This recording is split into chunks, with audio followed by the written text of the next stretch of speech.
সকালে ব্রাশ করে দেখি এরকম মা তেলের পিঠে বানাচ্ছে, তো ওখান থেকে একটা খেলাম। তারপর রাতের কিছুটা চিকেন বেড়ে গিয়েছিল, তাই সকালে এটা দিয়েই সবাই মিলে মুড়ি খাচ্ছি। ভাতের থেকে চিকেন দিয়ে মুড়িটা যেন একটু বেশিই ভালো লাগে।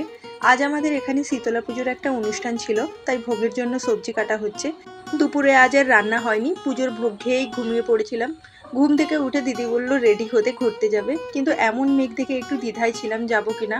তারপর বেরিয়েই পড়লাম আমি, দিদি, দাদা তিনজন মিলে। বাইকে করে এরকম একটা ওয়েদারে যেতে বেশ ভালোই লাগছিল। তারপর দাদা আমাদের নিয়ে গেল একটা ক্যাফেতে, বারান্দা বলে। তমলুক দনিপুরের এদিকটাতে রয়েছে ক্যাফেটা। আগে কখনো আসিনি, ফার্স্ট টাইম এলাম। ক্যাফেটা ছিল রিভার সাইডে, বেশ একটা ফুরফুরে বাতাস রয়েছে, অ্যাম্বিয়েন্সটা ভীষণই ভালো।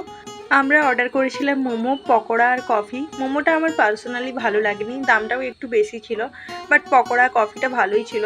বেশ কিছুক্ষণ আড্ডা দিয়ে তমলুক স্টেশনটাও ঘুরে দেখলাম। অনেকবার রিলসে এই স্টেশনটা দেখেছি, আর সামনাসামনি সত্যিই খুব সুন্দর স্টেশনটা। তারপর বাড়ি যাওয়ার পথে গরম গরম দুটো ভুট্টাও নিয়ে নিলাম।